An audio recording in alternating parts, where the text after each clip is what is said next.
Outage that might happen with generators or supplies or even availability of supplies with not that long a drive. I mean, you could go to Waycross, which is 90 minutes away, and buy supplies that are in short supply in Jacksonville. So I'm not that worried. For people in South Florida, you know, the shortages are going to lead to price rises, but in Northeast Florida, we have enough proximity to other places that I don't think that unless somebody just wants to be a sitting duck, they'll be a sitting duck and get their wallet eaten up. Chief Meteorologist Mike Burrish with CBS 47 and Fox 30 Action News Jax has been pouring through all the data that comes up from the Hurricane Center, and you talked about the decided shift east that came in the overnight hours from the last update to the current update. But again, so much changes over the course of really just hours. So as we talk about preparedness, it's good to just be prepared for anything, whether it's Irma or it's a fire to your home or it's flooding from a severe weather event that may happen. It's good to be prepared and be sensible about these, Mike. Right. Sensible, calm, collected, and realize there's going to be changes to the forecast. And you're right. We preach this every day on June 1st, Rich, that getting prepared doesn't mean just for hurricanes. It makes you more prepared for everything else that might happen or go wrong, so to speak, around your house, with your building, with your property throughout the entire year, whether it's hurricanes, lightning strikes, tornadoes, wildfires, whatever the case may be, and it leads to better comfort, kind of a comfort zone, if you will, with you and your family when and if a crisis were to affect you. And it just makes for easier recovery in the end after the system or the storm or whatever it is has happened to you, and you can relax a little bit and be comfortable and not simply relying on the government to, hey, come bail me out, will you? Can you help me out? We want people to be self-sufficient, and that's what preparation is all about. It doesn't have to be expensive. It doesn't have to take a really long time, but you should have a plan, and you should be able to and ready to execute it at just about any time. Mike, we obviously have a bit of a transient area here in Florida, and especially to our south in the Orlando area as well, but maybe less transient in Northeast Florida. And it was just last year that we had the brush by with Matthew. A lot of us were affected, inconvenienced, and in some cases saw some pretty devastating damage to our property. And so are you encouraged at least to see the sort of preparation so early in the game from where you sit and from the reporting that we've seen on both Action News Jackson here on WOKV? Right, I sure am encouraged by it. And of course, some of it even has to do, of course, with the short term, with what happened in Texas with Harvey. So it's wise. It's the thing to do. Be prepared for the worst and hope for the best. And generally that allows you and means you're going to be prepared and be able to get through any situation, whether it's a hurricane, whatever else it might be, in pretty good shape. So it is encouraging to see the preparations. We don't need to go over the top on this. We need to stay attuned to what's going on, the latest forecast, stay up to date, be ready to act and react. But it doesn't need to be over the top. It doesn't need to be certainly panic, a calm, collected manner. And then that, you know, if you have family, that sort of personality then brushes off on your kids and the people around you, and that's good. The kids need to be confident and comfortable that, hey, mom and dad have this under control. We're going to be okay. And it's just better all the way around, before, during, and after the storm. And as we all are taking inventory of our property, getting the paperwork together, we're doing all the right things. Just ahead on this special hour of Jacksonville's Morning News, we'll talk with Clark Howard about some other money-saving things that you can be doing and thinking about before the storm. And even if you are thinking about potentially just going away for the weekend or taking an early next week, might there be a location within a day's drive that could be a great new discovery? We'll also connect with Nassau County Clay agency managers as well. Of emergency ahead of Hurricane Irma. Governor Rick Scott has activated another 900 Florida National Guard members to help prepare the state before the storm. 15 states and Washington, D.C. are suing the Trump administration over ending DACA. South of I-10, and it'll start to turn quite breezy with dangerous rip currents at area beaches. With your first alert forecast, I'm Action News Jax Chief Meteorologist Mike Burrish for News 104.5 WOKV. The latest in preparedness efforts ahead of Hurricane Irma. Let's listen in. To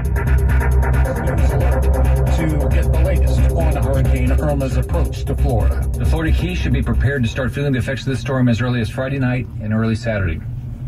I talked to President Trump and Vice President Pence earlier today, and they have offered the full resources of the federal government.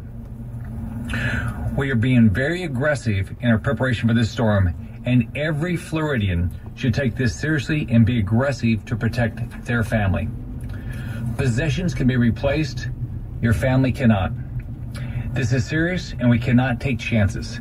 It is life-threatening. This is not a storm you can sit and wait through. I just spoke with FEMA Administrator Brock Long. We spoke about the fuel supply issue, and they are working with us to find additional ways to get more fuel into the state.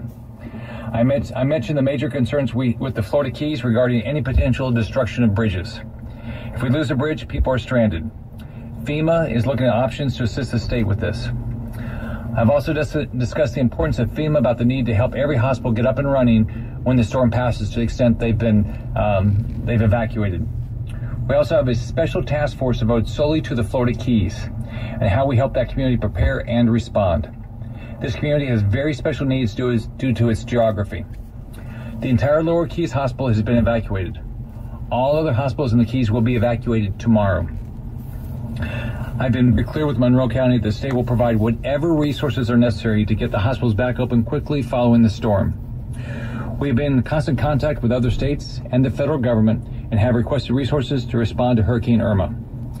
As of now, Ohio, Alaska, North Dakota, and North Carolina have responded with resources and personnel for specific requests from Florida.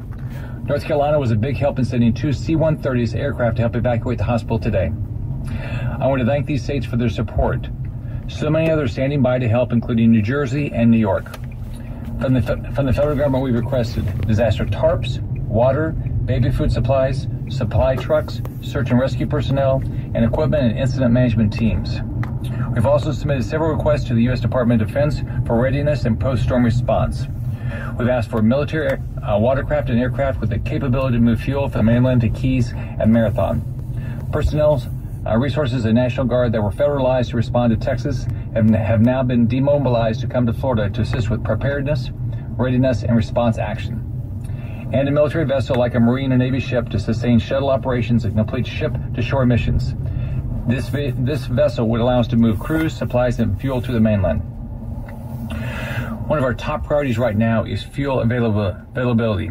Today, I communicated with the governors of Alabama, South Carolina, and Georgia to request that they also rescind weight and driver regulations so out-of-state resources can move expeditiously into Florida.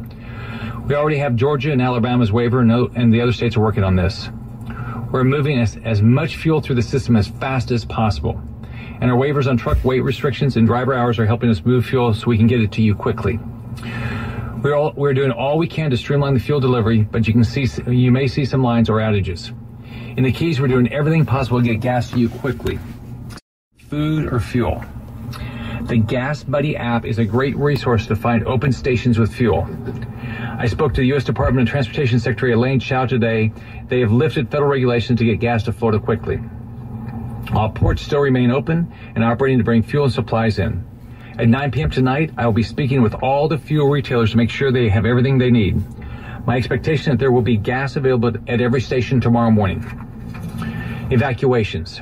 I've offered school buses for transportation needs in Monroe, Miami-Dade, and Broward counties. At this time, Miami-Dade is using these services to help evacuate those with special needs, and Broward has buses on standby. Monroe said they do not need these buses right now, but my offer still stands. Right now, there is a mandatory evacuation order in effect for all visitors in the Florida Keys. Tonight, this order will go into effect for all residents. We estimate that about 25,000 people have already evacuated from the Keys. If you're in the Keys and do not have a way out, please call 1-800-955-5504. 1-800-955-5504, which is a dedicated transportation hotline. Listen to your local officials for evacuation orders. They will tell you if and when your area needs to be evacuated. If you're told to evacuate, get out quickly. Don't wait. The roads will fill up quickly, so you need to go now. Whenever they tell you to evacuate, go right then. We can expect additional evacuations as this storm continues to near our state. Individuals with special needs started being evacuated from Miami this morning, and Miami-Dade County officials are also advising residents living in low-lying areas to start evacuating today. We just heard that Mercy Hospital Miami-Dade is beginning evacuations. There are voluntary evacuations being ordered in Collier County. Broward County has issued voluntary evacuations of mobile homes and low-lying areas beginning today. I cannot stress this enough. Do not ignore evacuation orders. Remember, we can rebuild your home, not your life. Real-time traffic information and evacuation routes is available at fl511.com. At my direction, all tolls have been waived across Florida roadways. This should help families evacuate quickly and safely. Do not sit and wait for this storm to come. It is extremely dangerous and deadly and will cause devastation. Get prepared now. Florida National Guard. We currently have 1,000 Florida National Guard members activated to immediately begin assisting with ongoing Hurricane Irma preparation. When all others run from danger, the Florida National Guard marches in. These men and women are putting themselves in harm's way to save the lives of their fellow Floridians. We can never thank them enough for all they do to help keep us safe, both in their service to our nation abroad and their response to emergency like Hurricane Irma here at home. And let's remember, they're helping us while many of their own families might be evacuating. The Florida National Guard are incredibly important to executing emergency preparedness and response actions across the state. Now we'll continue to activate more members as needed. The Guard will initially be helping with shelter operations and evacuations. After the storm hits, they will work with the Florida Fish and Wildlife Conservation Commission on search and rescue operations. National Guard members will also be assisting utility companies following the storm as they respond to return power to homes and businesses. 13 helicopters and more than 1,000 tactical high water vehicles are on standby ready to be deployed. By using resources from other states, we also have 30,000 troops, 4,000 trucks, 100 helicopters, and air evacuation crews ready to support our state. The Florida Fish and Wildlife Conservation Commission is preparing search and rescue teams for potential deployment. FWC has more than 200 officers standing by for the first wave of response based on potential storm impacts. 30 teams with supporting resources such as trucks, coastal and river boats, ATV and shallow draft boats are preparing for evacuation support. Search and rescue missions or any additional needs.